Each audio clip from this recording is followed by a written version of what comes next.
Hello ladies and gentlemen, welcome to this, a random review. Oh yes, a couple of days ago I reviewed WrestleMania 20, where it all began again. And that got me thinking, seeing as WrestleMania 30 is coming up, why not go back and review WrestleMania 1, WrestleMania 10, alright?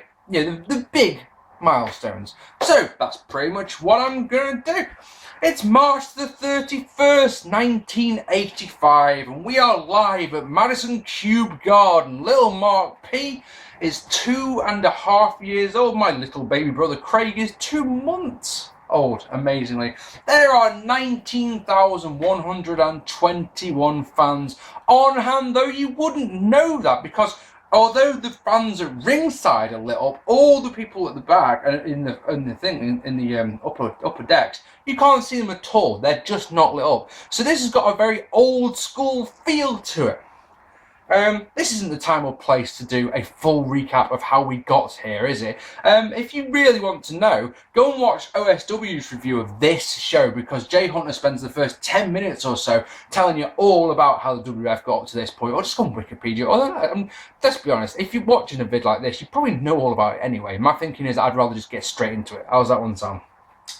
Gene Mean sings. Oh yeah, so one more thing. The WWF recently did recently did a history of WrestleMania DVD, didn't they? All of it's on there as well. So you know, if you want to know history, sorry, you're not going to get it here yet. Gene Mean sings the Star Spangled Banner, not America the Beautiful. Doesn't do a too bad job of it, to be honest, and the crowd seems to like it, and he gets them to sing along with him, so that's all good.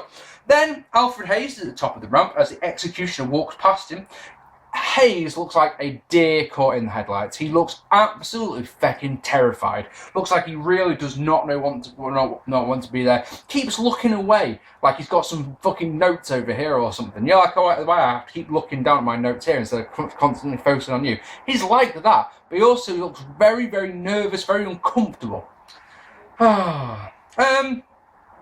cut to pre-recorded promos with Tito Santana, who talks about respect, and the Executioner, who says he will focus on the leg that Greg Valentine hurt. With words like that, he better do it. So let's get to the action. See, in the opening contest, the first ever match at WrestleMania is Tito Santana defeating the Executioner in alright opener. Executioner is Buddy Rose, who's fresh out of the AWA. He's in a mask and his build has been undefeated. Chris Cross starts for some reason. I don't know why that is. Crowd go crazy at the start when Tito hits a big back body drop and a nice drop kick right to the mush. Santana works a headlock until Executioner can take control and he works the leg. Tito escapes and attempts a power driver, but Executioner back body drops him out of there. Tito, naturally, doesn't bother selling the leg because it's only part of the storyline and it would help advance the storyline. It'd be good for the match. But fuck it, why should I bother selling the leg? That'd be daft. Executioner goes up top, he's slammed off the top. When he's slammed off, he goes up top, slammed off the top, doesn't make sense, does it? He goes up top and is slammed off, but again, when he tries to do a splash, Tito gets the knees up. Executioner wants to work the leg again, but he's dumped to the outside. When he comes back in, he's suplexed in, hit with a flying forearm, finished off with a figure four leg drop at 4 minutes and 50 seconds. Match was short. In no point was it boring, though. I would like to have seen this one go probably another 5 minutes, but Tito not selling the leg was really, really bad, in my opinion. This match could have been a lot better and a lot better for the storyline, in my opinion, if he'd sold that leg. Would have been a 2-star match if he had, but he didn't, so it's not. We go to Hayes, who passes us on to Gene, which is nice, who's with SD Jones. He says he's going to get down today. Then Bundy says it's only fitting that the biggest show in the history of pro wrestling has the biggest man in pro wrestling, because he seems to have just completely forgotten that Andre the Giant is wrestling on this card. Idiot. He says he wants Jones to think about the Avalanche and the 5 count. So next, King Kong Bundy defeating ST Jones in a complete squash. SD stands for Special Delivery, if you don't know. Match lasts 23 seconds, but for some reason,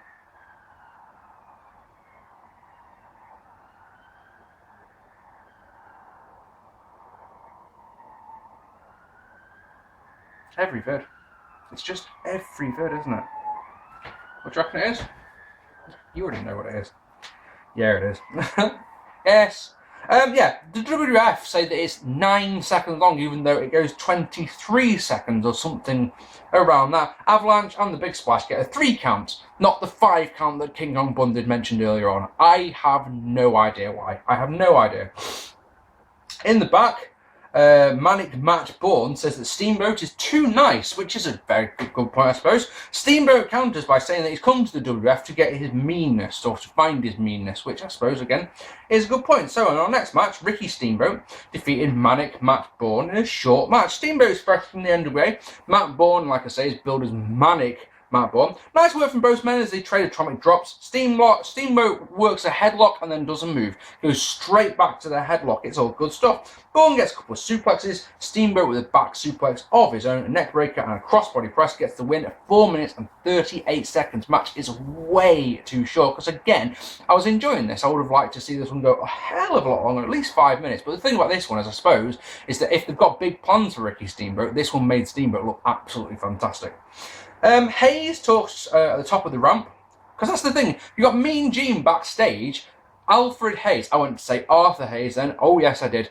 Alfred Hayes. Some of you may not know what that even means. That's funny, isn't it?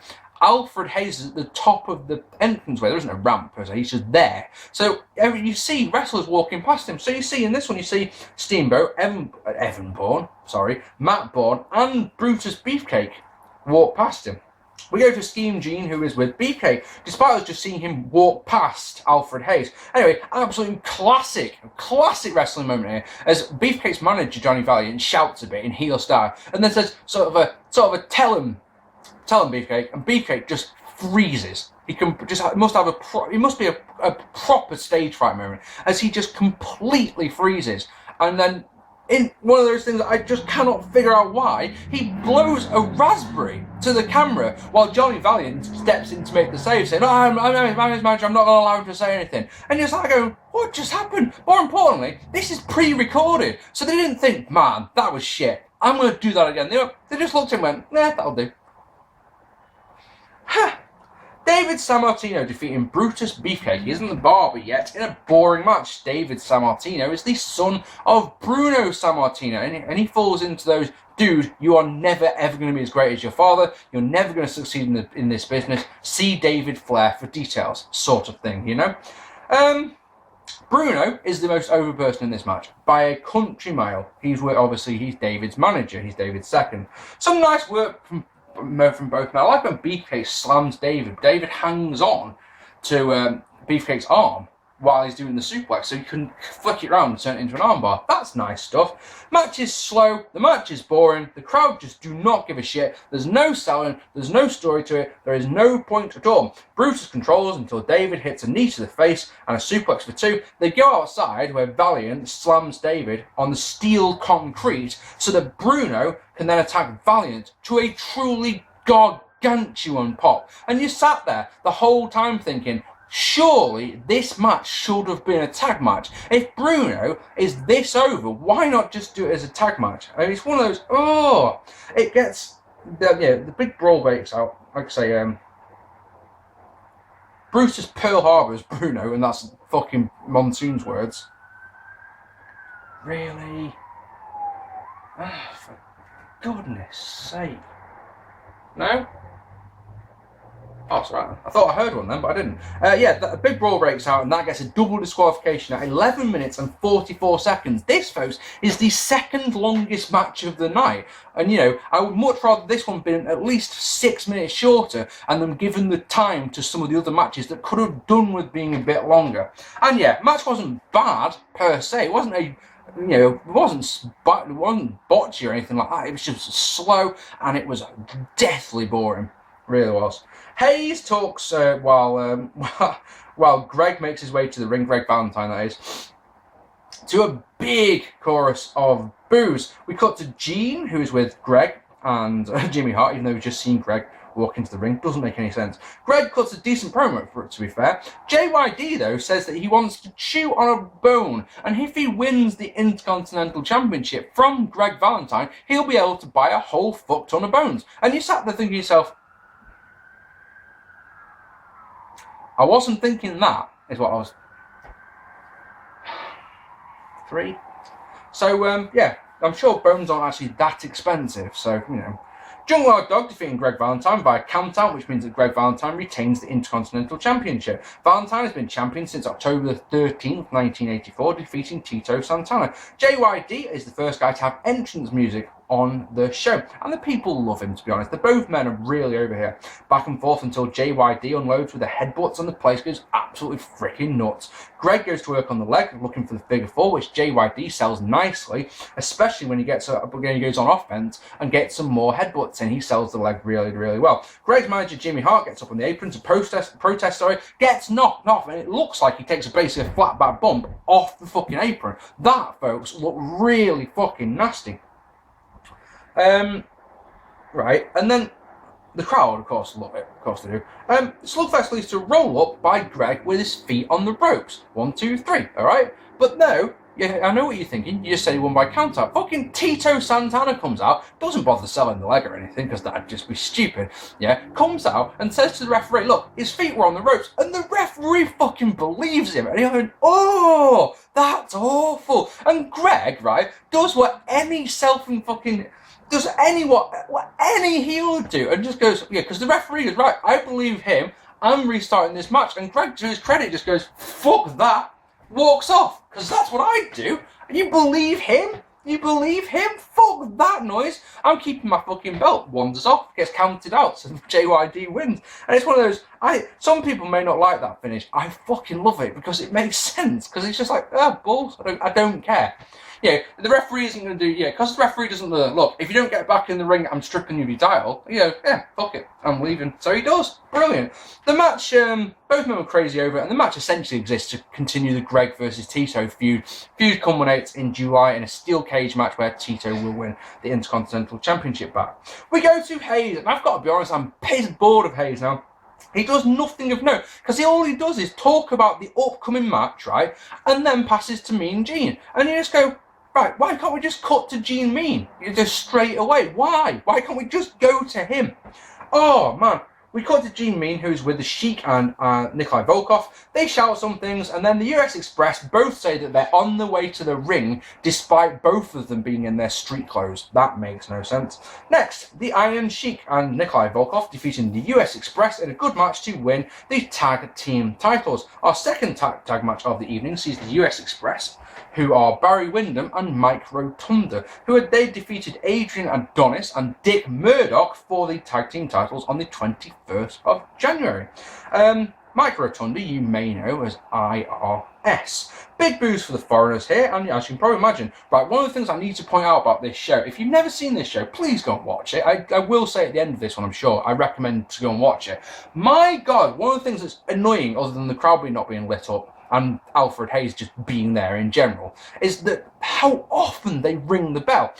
Nowadays, they ring the bell once at the start of a match, and that's it. That means the match has started. Here, they ring the bell to get your attention, right? And then they ring the bell when the microphone goes to Howard Finkel.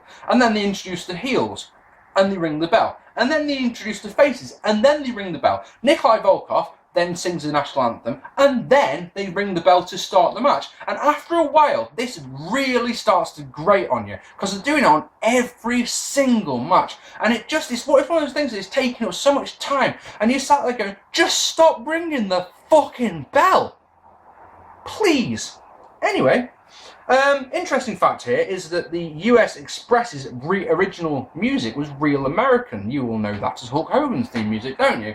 They come out here to generic rock number 46, but back in the day, if you'd been there live, you would have seen this coming out. You would have seen them coming out to real American. Express start hot. There we go. Battering Sheik, he sends a dropkick but hits Volkoff by accident. He apologises and tags in the Russian, and the foreigners take control. Sheik with a gut-wrench suplex. Rotunda with a suplex of his own, that's nice. The heels stay in control as a truly massive USA chant rings out. Monsoon saying there's 25,000 plus here in Madison Kew Garden, which of course is bollocks. Abdominal stretch by the Sheik. Rotunda escapes. Hot tags Windham. Wouldn't say Williams then for some reason. He cleans house, hitting a nice bulldog on Volkoff, but the Iron Sheik nails Windham for his manager Freddie Blassie's cane, and that allows him to get the win at 6 minutes and 34 5 seconds. A match that could have had some more time added to it, I wouldn't have complained in the slightest. Generic tag team formula it really was, but I enjoyed the match for what it was. There we go.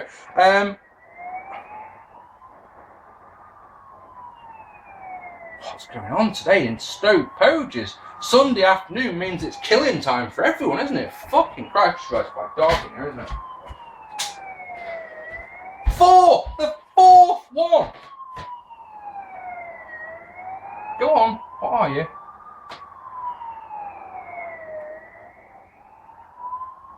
Wow. Actually, maybe a murder one, that one. Do you know what that was? That was an undercover police car. Who guessed that one? Go on, raise your hand, because I bet you didn't. In the back, the heels celebrate their victory.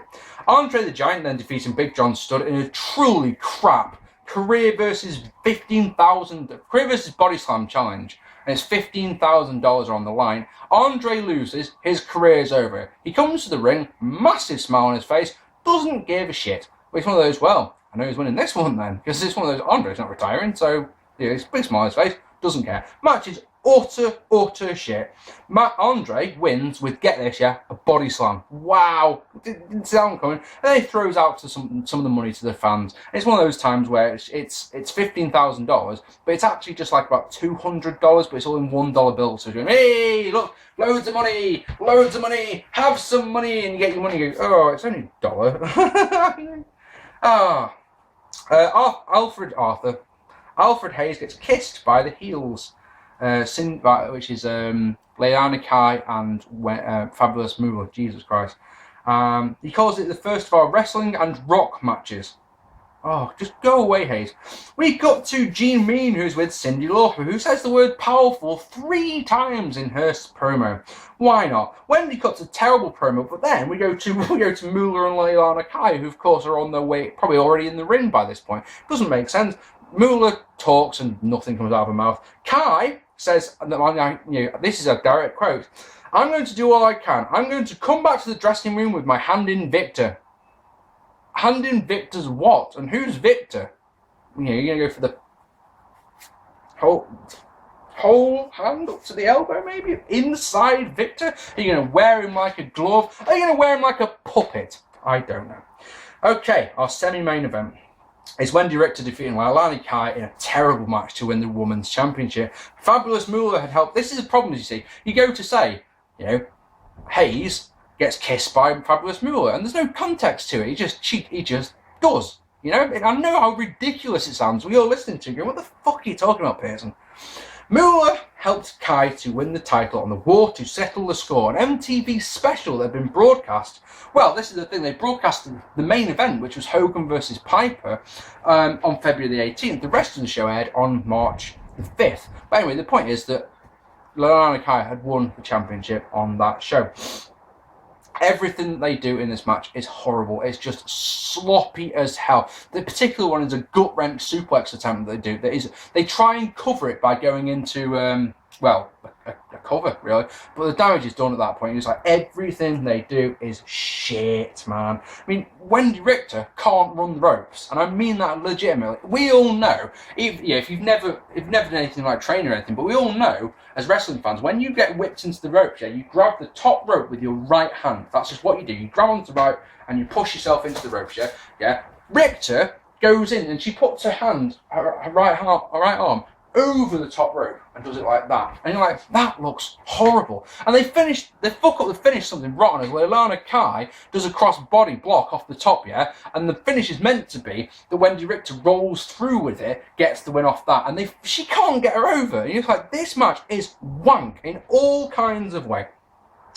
So that's our third dud of the evening. Richter will be screwed out of the title in November 1985 when she got, basically, Vince McMahon shoved a contract in her face as she was about to go out for a match and said, sign that. And Richter went, well, bollocks. So Vince conveyed an instruction to the referee saying, her opponent's winning tonight. So they did a screw job finish, the original screw job. So Wendy Richter dropped the title, was fucked out of the title by the mysterious Spider Lady, who of course turned out to be Fabulous Moolah. In the back, Wendy celebrates with Cyndi and her manager, David Wolf. I don't understand why Cyndi Lauper isn't in the Hall of Fame, by the way. There's so many people like Coco Beware who are in, and, Pete Rose and you know, all the other people who don't deserve to be in there. But Cyndi Lauper legitimately does deserve to be in the Hall of Fame. She was a big part of the Rock and Wrestling Connection, and she's not, and that's fucking ridiculous, if you ask me. So, our main event is Hulk Hogan and Mr. T defeating Roddy Piper and Mr. Wonderful Paul Orndoff in a decent match, actually. Hogan and Piper had a match on the War to Settle This Score, which, of course, is an ironic and interesting title because the war wasn't settled that night, and the match ended in disqualification when Paul Orndoff and Roddy Piper's bodyguard, Cowboy Ace Bob Orton, because of course one nickname is just not good enough. I am Ace Bob Orton, I am Cowboy Bob Orton, I am Cowboy Ace, or Ace Cowboy Bob Orton, who cares? Weird. Yeah, after those two interfered in the match, Mr. T is at the very height of his fame here as part of the A-Team, where of course he played B.A. Baracus. Some guy called Billy Martin is your guest ring announcer. I'm sure to a lot of Americans this guy's quite famous. I had to research who he is because he gets a massive pop when he comes out, but you're sat there looking at it as a Brit going, who the fuck are you? But apparently he managed the New York Yankees, who are a baseball team, apparently. Is that right? I don't care. And once, and this one, right? Oh, remember what I said before about the ringing the bell? They do it after every single person comes out. Ding, ding, ding, ding, ding, ding, ding. Fuck off with your bell. Liberace is the timekeeper. Again, I don't know who that is, right? I know, this is what I know about Liberace. He's here, and he's mentioned in the first Austin Powers film, when Austin Powers says Liberace was gay. I never knew that. Women loved him. That's all I know about Liberace. That's honestly not a clue. Not a clue. He does the can-can with some birds. Muhammad Ali is the guest in Fortune. Obviously, he's the most over of all these celebrities. He's the most over person in the fucking building, to be honest. Pat Patterson is the actual guest referee. Piper comes out with a brass band with loads of bagpipes and all that, and that's really nice. That's a really nice little visual. My version has Real American for the Faces entrance, but Eye of the Tiger was on the night, the original entrance music. Yeah, so T begs to start, and the crowd love it when Hogan lets him. He and Piper slap each other to start. T gets some nice mat wrestling action, hits fans carrying a slam. All six of them go at it, so Ali chases the heels off, and Ali looks like he just wants to hurt someone. Please, just let me hit anyone, which is funny. The heels try to bail. Hogan won't let them, which is funny. Hogan slams the heels' head together and hits an atomic drop. The crowd are going nuts for this. They're going nuts for everything. They are so into this match, it's unbelievable. T tags in, hits body slams on both heels. A Hogan boot puts Piper to the outside, but then Orndoff attacks Pearl Harbor, Hogan from behind, I love that, and puts him outside. So now it's Hulk Hogan is our Hulkster in peril. And here's a new one I'd like to try. He takes an ass-destroying double atomic drop of doom. Does that work? I like it. Think about it. One atomic drop. Oh, my ass. A double atomic drop. Jesus, where's my ass gone? Sort of thing, you know. Fuck, that hurt. Nice suplex. That's so fucking stupid. I'm sorry. Nice suplex and backbreaker by Orndoff on Hogan. He misses a knee, so Hogan hot tag T. Weird, that one. You've got the wrestler playing the face in peril. He hot tags to the celebrity. Crazy, that, isn't it? But he gets Pearl Harbored again from Monsoon. So he's your TV star in peril. Hogan gets a hot tag and again bashes the heads together. He hits a clothesline. Orton and Snooker, who haven't really done much, who haven't really done much in this match, they start brawling. Orton gets Hogan in a full Nelson. Orndoff gets Hogan in a full Nelson. Orton comes off the top with his cast, aiming for him, but actually hits Orndoff by accident, and Hogan covers him and gets the win. And that, friends, is a shit finish. Oh yes, the crowd though, they don't give a flying fuck, man. They were so into this match, it was unbelievable. So hot. This match goes 13 minutes 24 seconds, so rightly it's the longest of the night. T looked good out there. It was a surprise. Everything he did looked alright. It wasn't great, but it wasn't terrible. It wasn't as bad as you expected. Hell, it wasn't as bad as what Wendy fucking Richter was doing. She's an actual wrestler. You know? So, let's have a little think about this one. For a show of such significance, and it is, as we're approaching WrestleMania 30, this is where it all started. The McMahons put everything that they had into this show. They banked everything on it. If this show had failed, we wouldn't be here talking about WrestleMania. So it was obviously a success. Over 1 million people watched it on closed circuit TV, for example. Pay-per-view wasn't a thing at this time. But let me tell you something, Willis, this show is shite. There are 3 duds on it. The highest rated match, in my opinion, is US Express versus the Iron Sheik and Nikolai Volkoff. And I give that 2.5 stars because I'm in a good mood today, you know? Everything else is rubbish. It really is. I mean, I think I'm being exceptionally generous, right, when I give this one 3 out of 10.